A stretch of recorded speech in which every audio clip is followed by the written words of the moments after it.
Hey.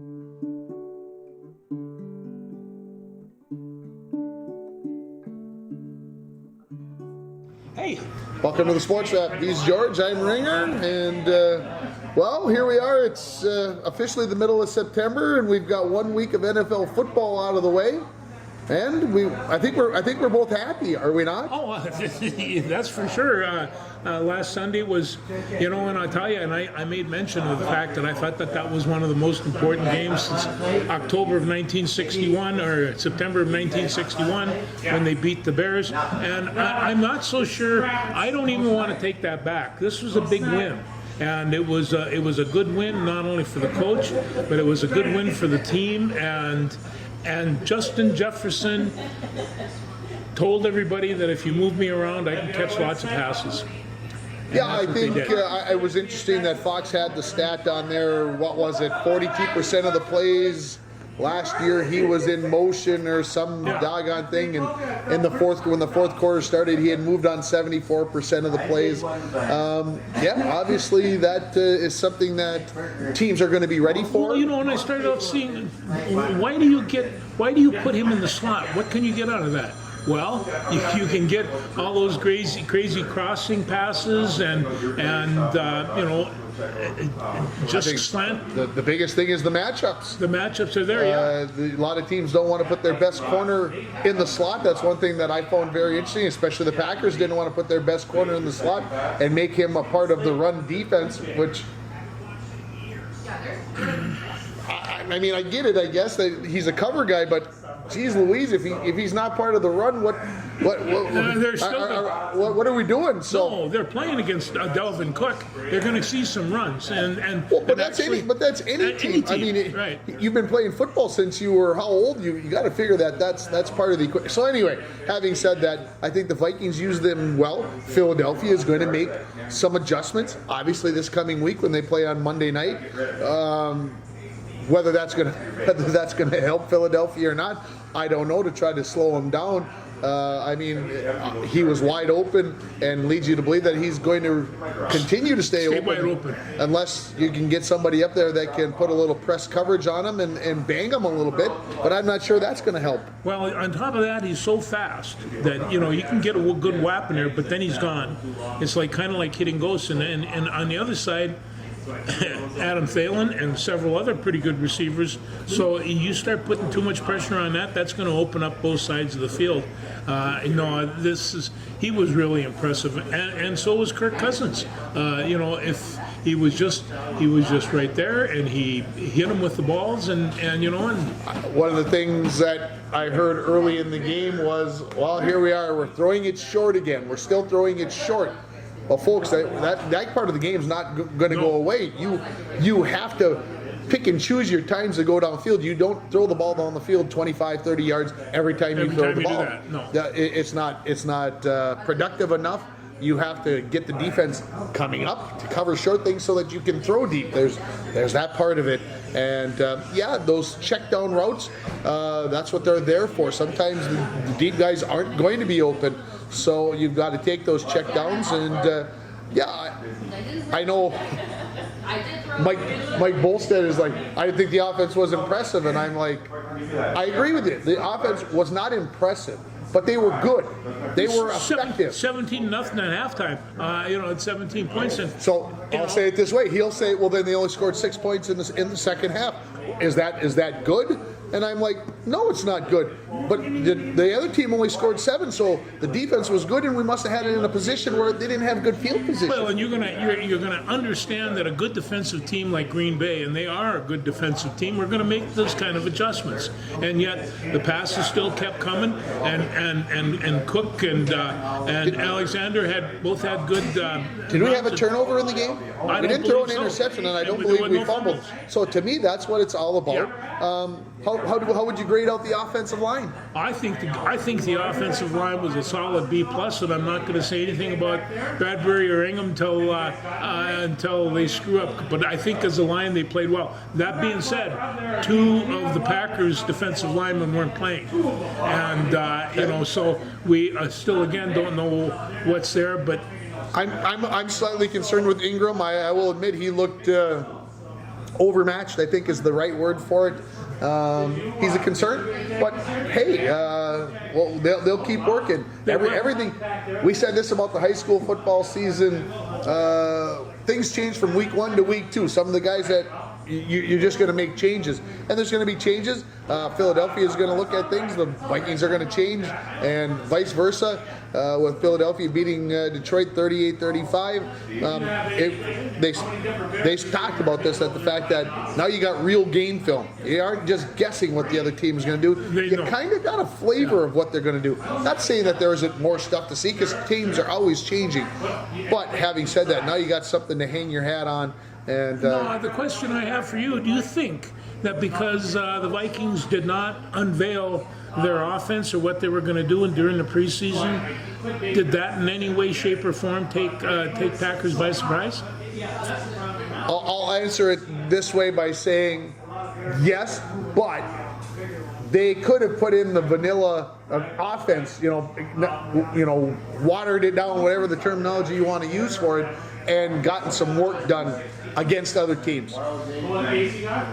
This is not going to change. This is the new NFL. You are not going to see the starters. There are 4 or 5 teams that did that. Vikings weren't the only ones. It's going to be 32 of them next year. That's right. It's going to be 32 of them next year. A couple of things. The Buffalo Bills.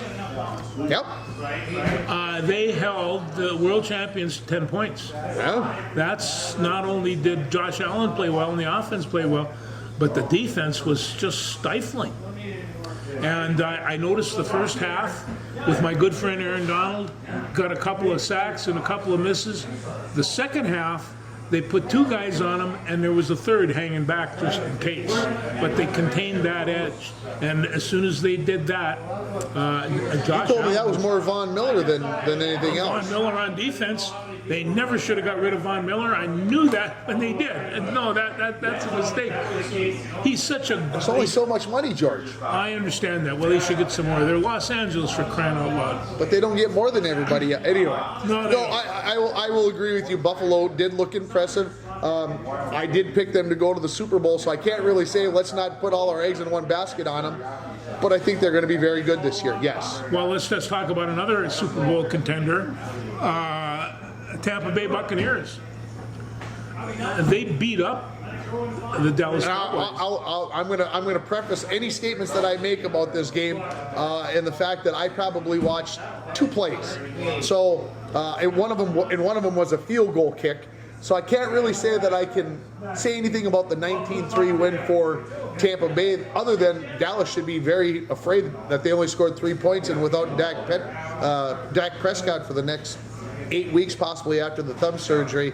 I picked Dallas to go to the Super Bowl, and they're not going to go. That could be very much in jeopardy because they did not look good. Okay. And I don't know if that was because of Tampa Bay or because of Dallas. Why Dallas didn't look good. Is Mike McCarthy doomed? If he's 1-6 after 7 weeks, yeah, he's doomed. But I don't think the Dallas Cowboys are going to be there. McCarthy's too good of a coach, and he will find a way to get things rectified and going forward. Are the Vikings a top 10 team? Yes. Well, I think they are. And I'm not counting on backups. So depending on the injuries, if they can protect Cousins as well as they did this week, they'll be in very good shape. And I mean, and I say that because everybody knows the Chicago Bears are awful, but they put the whoop on San Francisco, and our good friend Trey Lance, he got beat up, and then of course that other kid from NDSU that went to Green Bay, he couldn't catch a cold, so you know. A tough first game. It's tough first game. Let's not. Like I said, everybody has their stressors the first game. Everybody misses a ball. I'm not saying that ball was greatly thrown. I didn't see it live. I saw it on replay, and it was there. I don't know. You didn't bring up the Kansas City Chiefs, George. Well, I did. Come on, they clobbered the crap out of Arizona. Oh, I thought they did, and I mean, and I put it right up here, you know. Mahomes completed almost 77% of his passes for 360 and 5 touchdowns. And Tyreek Hill, he was playing for the Dolphins. Dolphins looked okay. They beat New England. They did. And I tell you right now, after watching the highlights of that and listening to some people, somewhere along the line, they might be considered a dark horse. They might have some. Miami. We'll see. Yeah, we'll see. They've been bad for quite a while. They should have some talent to match by now, for heaven's sakes. And of course, like the Cardinals, the Arizona Cardinals, they started their crash at the end of last year. This year they started their crash earlier. Oh, I'm not putting the Cardinals into that stratosphere. I'm not saying they're doomed. They still got a lot of talent left. They do, at least at one time they did. Now maybe their head coach isn't there in a couple of weeks, but if things don't get turned around, because there's too much talent for this team to be bad. However, Kansas City, I feel, is the second best team in the AFC and maybe the second best team in the NFL. So to get beat the first game of the year by the maybe second or third best team, maybe the best team in the league, there's no shock in that. No, there is. Shame in that. And I guess the only thing that was a bit surprising is just how well KC did it. I mean, they took control of that football game. Andy Reid's no dummy. Let us remember, you give him 8 months to prepare for you. He's an incredible coach. There's no two ways about that. We had some injuries the first week. Like Dak Prescott. Yep. And it's like my wife's broken foot. I says, you're just like Dak Prescott, only it's his thumb, but you're both out 6 to 8 weeks. And it's just like these broken bones. I bet she liked that. I like to bet she liked to hear that. Yeah, she doesn't like my football jokes that much. But you know, the key injury was for Pittsburgh, and that was T.J. Watt, and he's got a torn pectoral or whatever, and that's still won.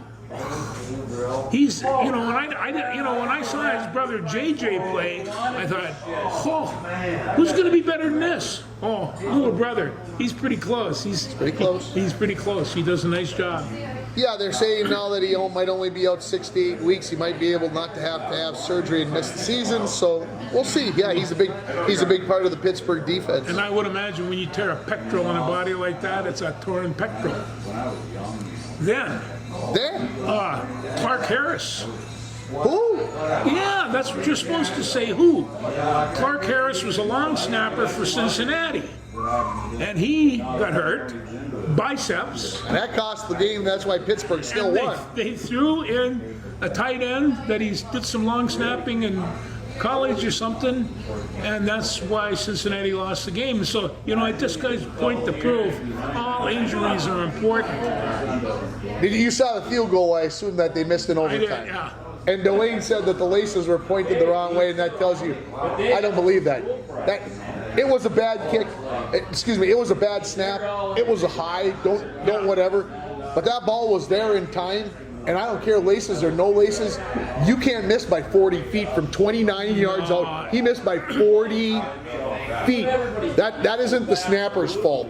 That's not the holder's fault. No. That's the kicker's fault.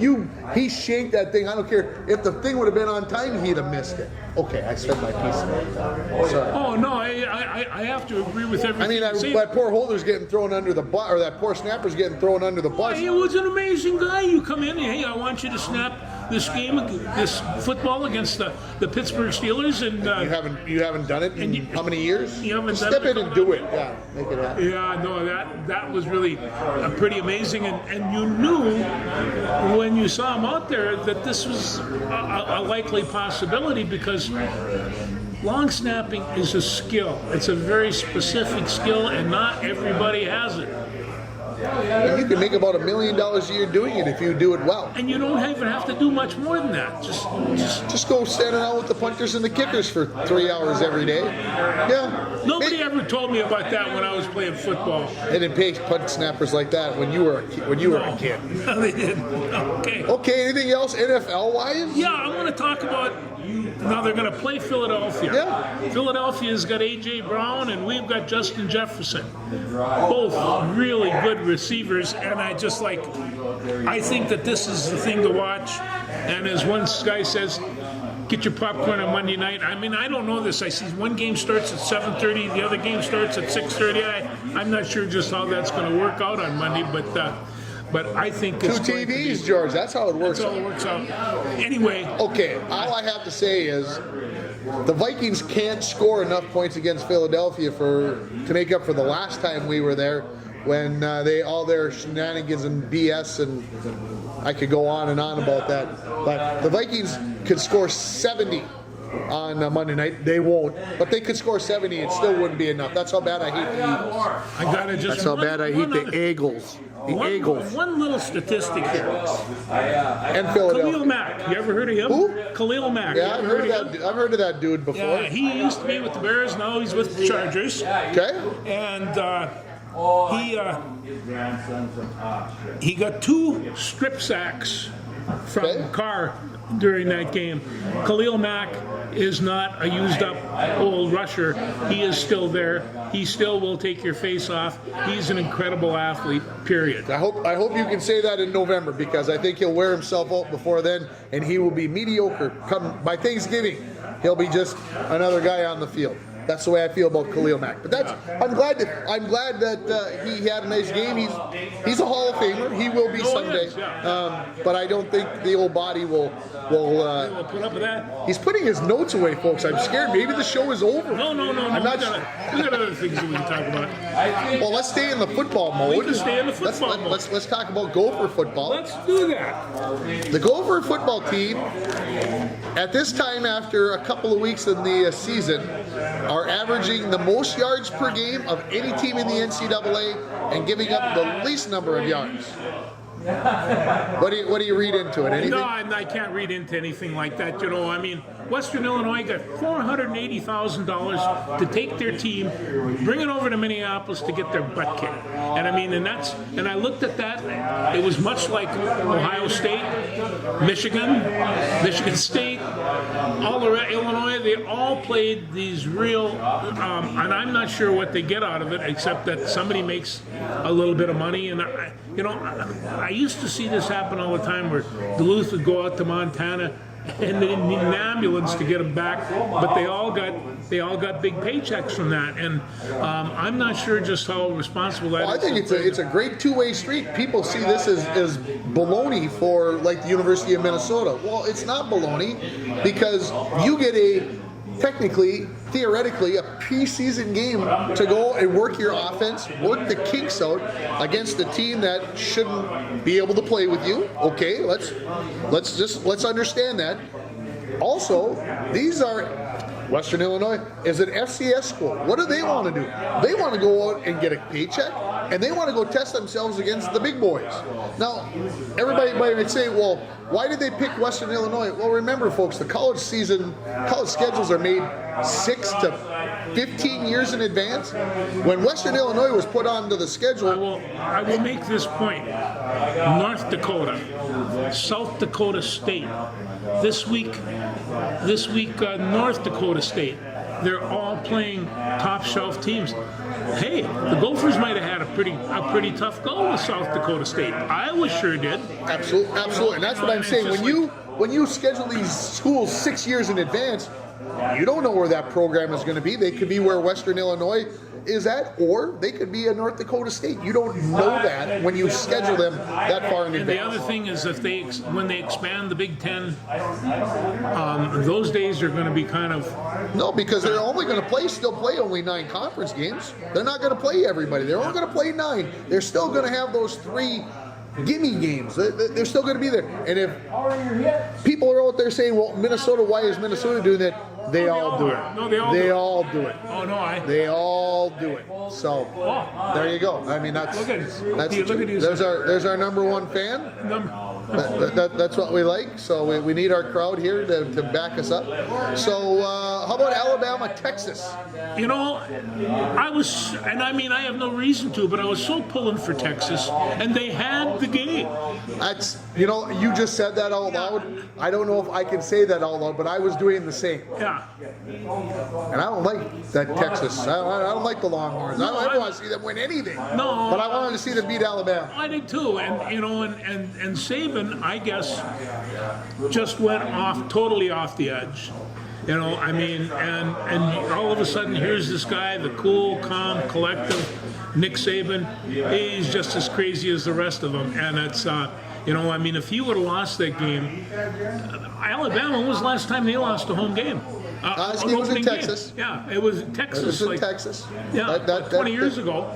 So, no, Alabama would have persevered, overcome. They'll kick the crap probably out of everybody else. This was a good wake-up call for that team. Alabama's got too much talent. You've seen it over and over and over again where halfway through the fourth quarter, Alabama starts coming after you, and for at least one half quarter, they just hammer you. And they were able to do that the fourth quarter, and they just, you know, were able to come back, and you could just see it coming.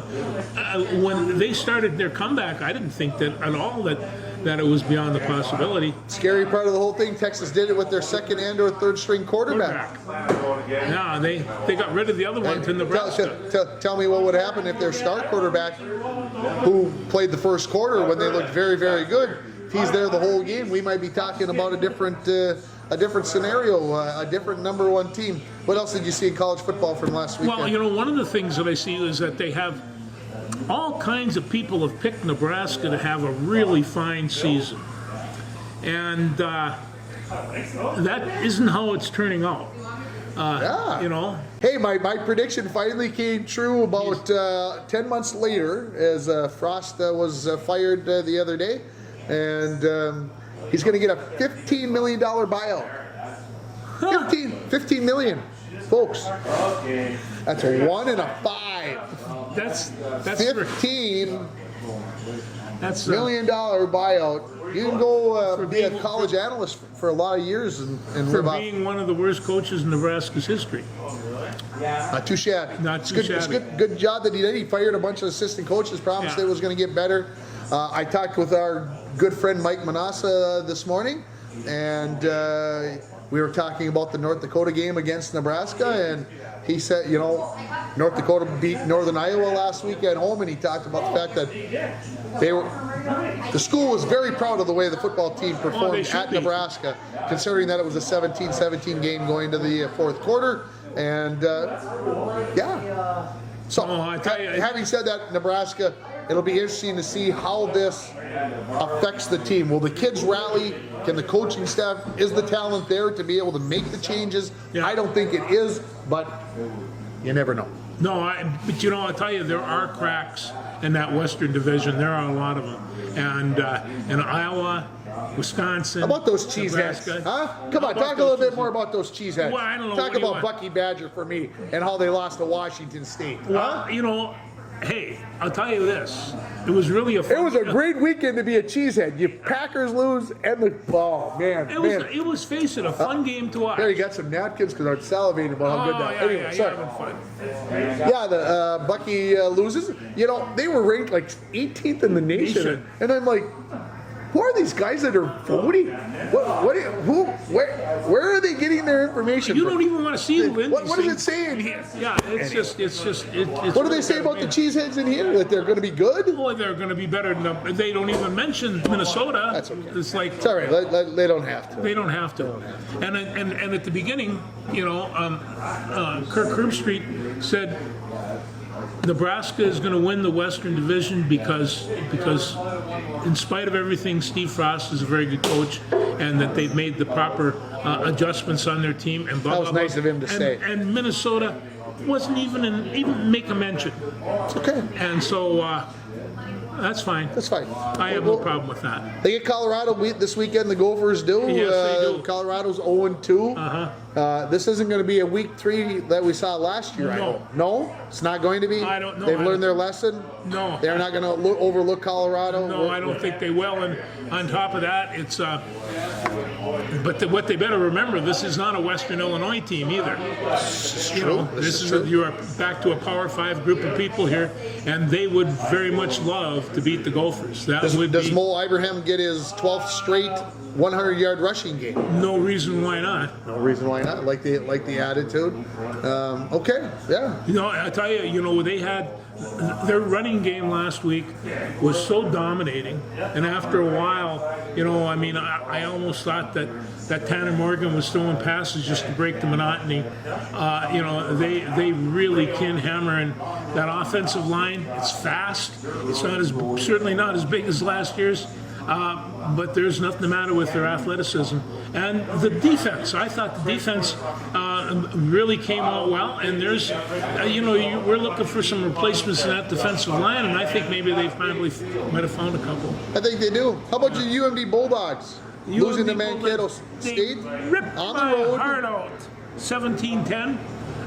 And it's... and they had an opportunity to win, but again, it's only multiple opportunities. Multiple opportunities each time, and you see all these games. The defense was the determining factor, right across the board. How was North Dakota able to keep Nebraska in tow, or South Dakota State with Iowa? Their defense, and it's just, you know, I mean, Iowa scored 2 safeties and a field goal. They couldn't even get it in the end zone, and you know, and so they should not have been able to. They should not have been able to do that against South Dakota State. Well, as I recall, watching the notifications on my phone, Mankato State had 17 points, like in the middle of the second quarter. Yeah, and then and then they shut them down. So Uncle Paul's ready to like jump off of a cliff with this UMD football team because he's afraid that we don't have a quarterback. Well, that is very possible. We don't have a quarterback. But to hold Mankato State to 17 points and to hold them scoreless in the second half, I think tells us that the defense is pretty stout. Well, and on top of that, maybe they're just kind of used to a quarterback less one they had for 6 years, and you know, and Larson was a very fine quarterback, but hey, you have to constantly be recruiting. Oh, no doubt about that.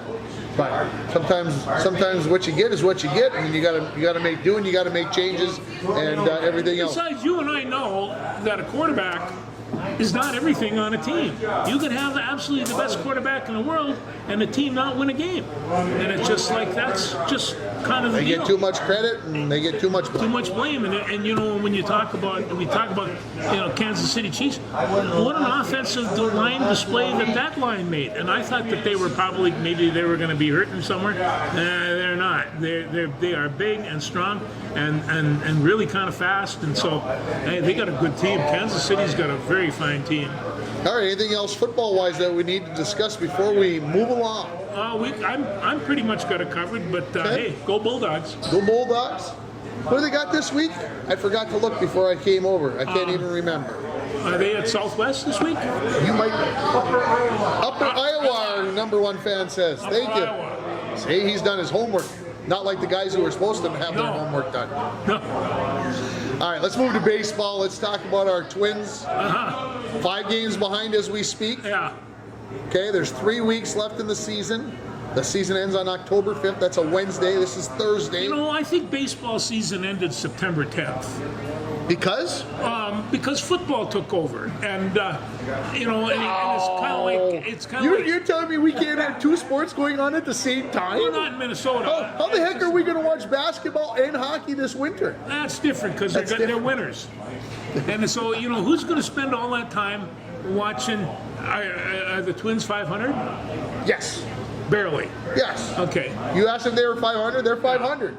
They're exactly 500. Well, no, I'll take that back. They are 1 game above 500 after last night's win. I'll take that back. After the near no-no, and I'm sure there are people out there who are still yelling at their TVs about taking Joe Ryan out of the game I don't feel bad at 106 about pitches. He's the only pitcher they got. That's best choice he made. He let him throw 106. I didn't think he was going to let him get to 106. Yeah. So he let him into the end of the 7th inning. I thought that was phenomenal by Rock. Yeah, and it was a nice performance by the guy too. He's, you know, you have to keep that pitching staff intact somehow. He's the key. He is the key. On top of that, you know, I mean, I could sit around and say, hey, I don't want to watch Twins anymore, but I sneak a peek. And the fact of it is, they're still in the running for a spot. And yeah, they're gonna have to win the division. The wild card, they're what, 8? Just a couple of weeks ago, they were like a half game out of the last spot. Yeah. Now they're like 8 games out of the last spot. Well, and then you know they got Cleveland coming in for what, 3 or 4? 3. Got to go to Cleveland. To Got to Cleveland. go to Cleveland. And then they do a doubleheader on Saturday to screw up my Blues show. Is that what's going on? Is there's 2 games on Saturday? Yes. So, Yeah, that sounds right because we can't have the Gopher football on Saturday afternoon. So it must be 4 games, 3 days, 4 games. That sounds 5. They got 2 doubleheaders, or they stay through Monday. Two See, doubleheaders. who's got time to look that far ahead? I don't. I don't. Randy does. Well, for he heaven's does. sake. He's- But that tells me that, hey, just go into Cleveland, win all 5 games, and you're in front. Maybe. No, all you Maybe. gotta do is Because the White Sox are in between now. The White Sox are in 2nd place, and the Twins are in 3rd. 2 So you don't games have behind. you don't have just one team to overtake. You got 2 now. Ah, yes, the complexities. Well, if Joe Ryan can pitch 300 pitches a game, He already told us that it's over. He said the baseball season's over, so we don't have to worry about the Twins making the playoffs. It's done. It's over. Stick a fork in them. They're done. Aaron Judge hits 56 and 57. Give me a number right now. How many he hits by October 5th? well, I'm going to ask you how many hits Billy Hamilton's going to get, and then we got something to talk about. Then you say, 1? Billy who? One? So they go in there looking for talent for their team, for their end run, and they get caught with Billy Hamilton. 1. You know, 1. 1 hit. How many home runs does Judge hit? End of the year. What's the final number? 60, 64. 64? 64. I'm going to go 66. That's 9 more in the next 3 weeks. That means he only got to hit 3 a week. Only 3 a week. Only That's 3 a week. No That's, problem. yeah. Hey, you see some of When those you play in games that little go? Cracker Jack box they call Yankee Stadium, hey, all you got to do is bunt it sometimes and it goes out. Jeez, Friday. Why don't you guys put up a wall that's even worth it? I mean, my gosh, a Pee-wee kid can hit it over the fence there. Gosh. I mean, at least in Metrodome, at least they put up the baggie, so they made it a little bit of an effort. Nice New York. Why don't they just put a big fan when Judge comes up and blow it out of the stadium and make it even easier for the Yeah. Anyway, did I get my...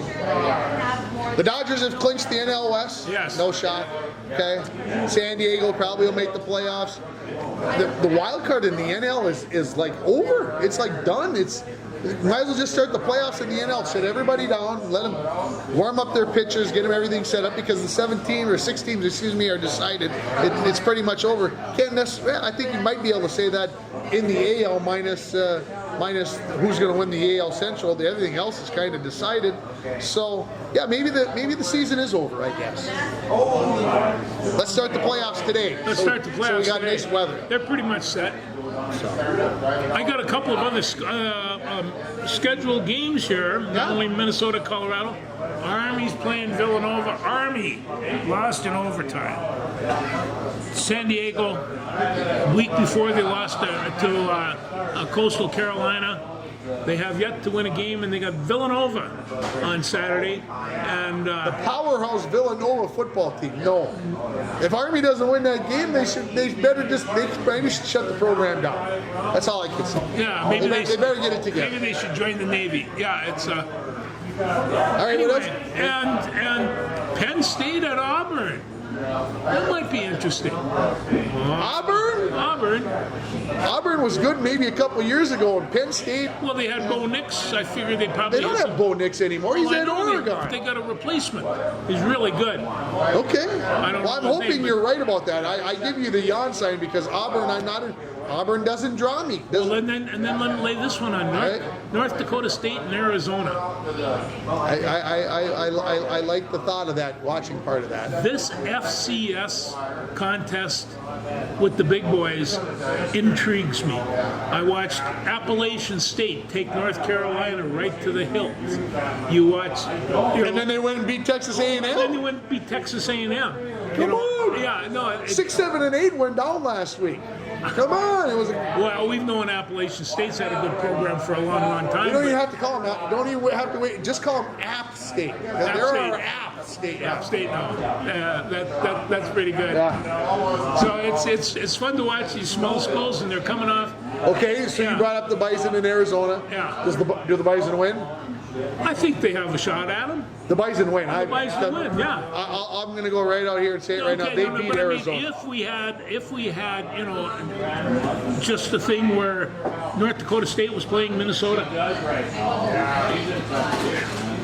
See, nobody wants to hear about that one. No, I'm just saying. I think North Dakota State gives them a heck of a run. South they Dakota would. State gives them a heck of a run. Yeah, we say they're not the big boys, but they can compete. I've been watching South Dakota State play maybe 5 times in the last couple of years. They're good, and they're still good. And not to mention NDSU, we've watched them play a lot, and they are very, very good. And I don't mean to, Trey Lance is still the quarterback in San Francisco, and people are saying, Jimmy Garoppolo, is there any quarterback positions on the Dallas Cowboys are looking for a QB? And so this is the question. So they're going to trade Trey Lance to Dallas, is what you're saying? No, Jimmy Garoppolo. But they won't do that either because, I wouldn't do it. Well, unless he's causing problems, which he definitely could be doing. I mean, Garoppolo is absolutely the best second-string quarterback I've seen in 40 years. be nice to have 2 guys like that. Yes, it I know the would. Vikings don't. No, they don't. Wow, we don't know that. Maybe the other guy's superstar. I'm more worried about offensive linemen for that. Yeah. Okay, what else you got there? I think that's it. App State is so good. I believe that I heard that game day is going there. I think All right. I think that's what I heard. They're traveling. I don't remember. They're going someplace odd, but I heard that they were. Why not? Why not? You got the big upset. Hey, why not? No, I think that's good for it, and it's, what I mean. It's they were heading for Nebraska here a couple of weeks ago.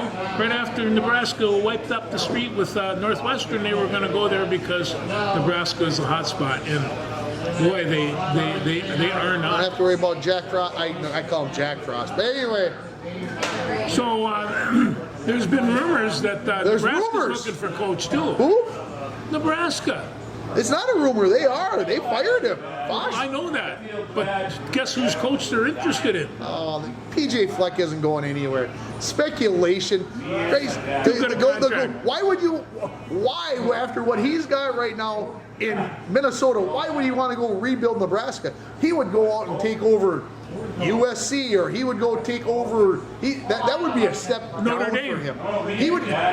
He could go to Notre Dame. I mean, someplace where you know that you're going to get all kinds of stuff. He's never going to take a step backwards, and frankly, Nebraska is a step backwards. It never used to be. How did that happen? PJ Fleck will not. I agree. I don't think he will either. No, it just isn't going to happen. Yeah. The question comes up about every 10 minutes when people start. Would he go to Oklahoma? Would PJ go to Oklahoma? In a heartbeat, I think. SEC in a couple of years? I mean, that's the only place he's going. We don't have to worry about losing him to USC anymore because they're coming to the Big Ten. He's not going to, I don't think he'd leave to go to someplace in the Big Ten unless Ohio State or something came open. I don't see that. Maybe Harbaugh pees down his leg at Michigan. But why would he do that? Stay right where you're at. You got something good going. Grass isn't always greener. You're telling me Harbaugh has a urology problem? I'm just saying that Jimmy Harbaugh is, they expect a lot, and I don't think he can cash in all his chips every time. He got lucky last year when Ohio State didn't play well. Well, Ohio State still remembers that team from up north, and they're not forgetting what happened. So it's and they got a pretty good team too. So it'll be interesting to see how that comes out. I'm interested to see how good Ohio State actually is, because I'm not thoroughly sold that they've got this I'm not top either. 4 program that they've had for the last how many ever years. No. A week from Saturday, Minnesota's going to be playing in earnest, and they're playing against Michigan State at East Lansing. I remember East Lansing. Now we're going to see how good a team the Gophers are. And what this, Well, how good's what this Michigan week- State? I've heard nothing about Michigan State, so I have no idea. Is that even a good measuring stick? Oh, Lindy's The second-class citizens of the state of Michigan? Well, let's see. The little brother to big brother? How good are they? I I have no like idea. Michigan State, except I break out with green, so it's a color thing. But I think Michigan State's got a very good team, and and they're going to be in the mix, and I think that might be the team that the Gophers have to beat. That and Wisconsin and Iowa. It's really the only big nuts they got to crack on the schedule right think there. so, yeah. Everybody else, they better beat. They better or beat. Or they don't have to worry about things. Yeah. Been watching any of the WNBA finals? I haven't been able to, no, because football's on. But I have been keeping track of the scores, and it's been bumping. Yeah, Las Vegas obviously is ahead 2-0 in the series. Kind of interestingly enough, they talked about the coach, Becky Hammond, having a conniption at halftime of game one. Oh, really? She didn't think her ladies were performing the way that they could defensively. And I guess she lit into them like she's never lit into them before. She said, I don't yell. She says, I'm not a yeller. But she did at halftime, and they responded. They got a win. And so Las Vegas up 2-0, going back to Connecticut for games 3 and possibly 4 if it goes that far. But yeah, I have not watched, and I got to watch a second, as you mentioned. Busy. All right. How about the Loons? Did you watch any of the Loons match last I haven't, night? but no, did you? I didn't get a chance to watch a second. I was doing a volleyball game last They night. haven't been scoring much lately. They got the first one last night, got a 1-1 draw with the best team, LAFC, in the Western Conference. This is the second straight game I've watched the interview with head coach Adrian Heath. After the words, they put the headphones on and down the field. And he, even though they lost to Portland on Saturday 1-0, Portland's only shot on goal went in. They had one shot on goal in 90-plus minutes, folks. One shot on goal, they lost 1-0. They get a 1-1 tie against LAFC. So in any way, the Loons goalie did not get one save. Did not get. He got 0 saves for the game. Yep. Adrian Heath has talked so glowingly about his team, even though they lost and tied. He says we're on track. We're doing the things that we need to do to be a playoff team. And right now they would be in the playoffs. They would not have a home game, which is what they're fighting for. They've got 3 regular season games left. They go to Kansas City, or they get to Kansas City this Saturday without their stud Emmanuel Reynoso, who picked up another yellow card, and he's accumulated enough to be ousted for the next game. So what are you going to do to get a yellow card? Oh, you could say something bad to the referee. That would be one way. Most times, if you tackle somebody, you kick them in the leg without hitting the ball first, and it looks like you weren't really trying for the ball. Running a guy over. That can cost you another game. If you get enough yellow cards, that they kick you out of the game. That is the penalty. You get kicked out of the next game. So you try not to accumulate. And the red card, that's instant. Red card, you're out instantly, and then that's you don't want to do that, because then your team's got to play short the whole rest of the game. So that's no good. No, that's not. Red cards are more when it looks like you are attempting to injure. That you really, So, anyway, having said that, the Loons will make the playoffs and will hopefully make a run, and it would be great because I think they've got a decent team. What else do we need to talk about? You want to talk about any local football? We could talk about the North Central Stars being 2-0, 43-6 win over McGregor. Broncos lost 38-0 to Moose Lake Willow River. It is what it is. The loss to Chisholm in the first week was not a good loss as far as I'm concerned. Them losing to Moose Lake Willow River is no shame. Obviously would have liked to seen them put a touchdown on the board, but at the same time, Moose Lake is no slouch. No, they're certainly not. And defensively, they just really came on strong. Jimmy Walker, he was all over our favorite running back. The defense was pretty good, and I don't mean to say that the Bronco offense is any stalwart of an offense, but I think the reason why the Broncos did so poorly had a lot to do with how good the Moose Lake Willow River defense is. Well, and they got Mesabi East coming up here this week. That's got to go a little bit better. Yeah, both teams 0-2. Both teams will be looking for their first win of the season. Mesabi East and the Falls have had a little angst between each other over the last couple of years. And so I know the Broncos kind of are going to be carrying a barge, toting a barge, pulling a barge, whatever. They're going to come with a little extra fire. I think Mesabi East will too. And I think that both coaches and staffs know it. I think both teams know it. and we'll see how it all plays out. Yeah, it really is kind of a turning game for both teams, and this by the third game. Because it doesn't get any easier for the Broncos. They get Deer River and Hinckley Finlayson the next 2 weeks, and those will be very tough games for the Broncos to win.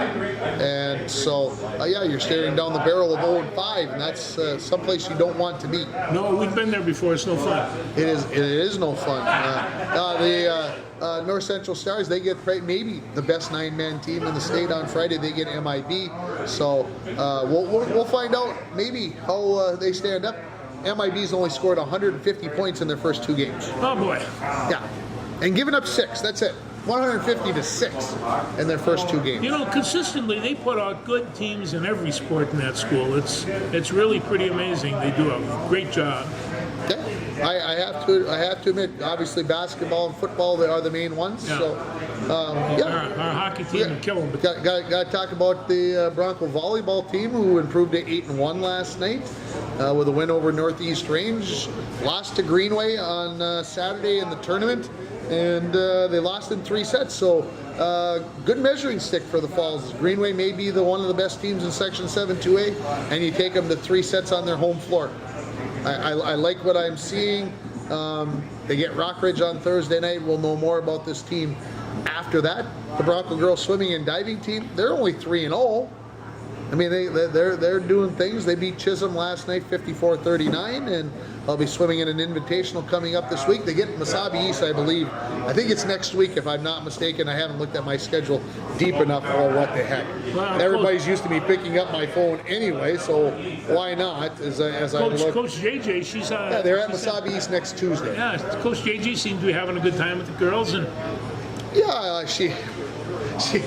after the meet last night, I texted her and congratulated her and thanked her for sending pictures, and she said, "Oh, they're making so many mistakes," and I'm like, "You just won, Coach. What are you talking about?" She goes, "Kids getting disqualified for making illegal turns, jumping to false starting off the blocks, stopping and standing up in the pool with some of the junior high kids." So she said, "I'm a little angry, I'm a little tough." So you can't stop and walk, huh? no, you can't stop. Put your feet down you can't stop and rest. Okay. That's a no-no. Don't do that. Don't do that.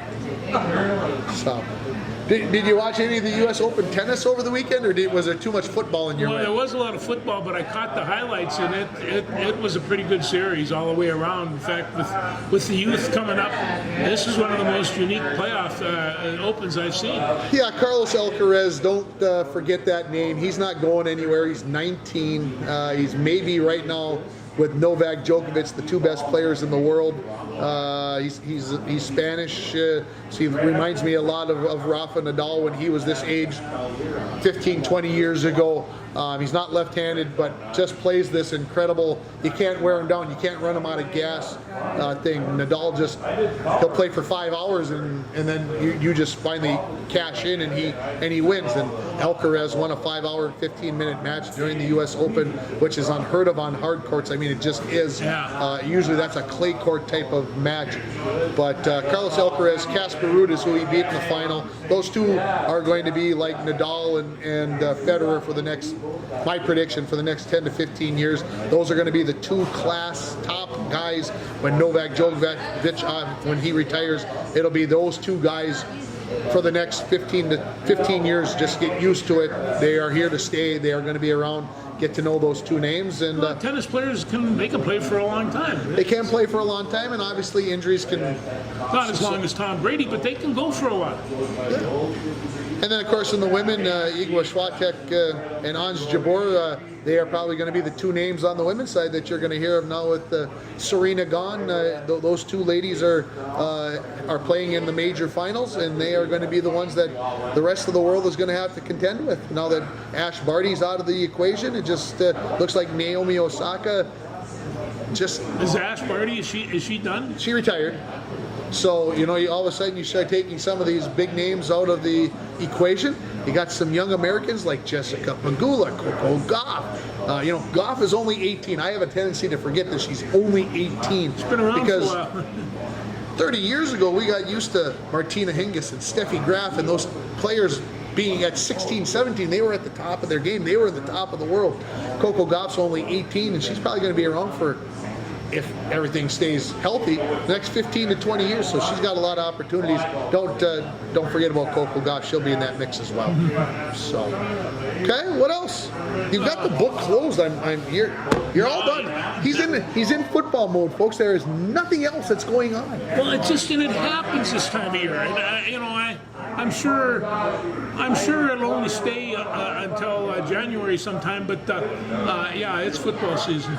Next week when we join you, we'll be talking about the President's Cup, as that will be coming up. That's the Ryder Cup, essentially, for the international players, the non-European players. And that's going to be going on next week out in North Carolina, I believe it is. So we'll talk about that. We'll add that to agenda. You got to get your homework done, George. Got to get caught up on your golf game, so you know who's on that international I've been team. watching Bobby Jones every Saturday, and he has a golf series, How I Learned to Play Golf.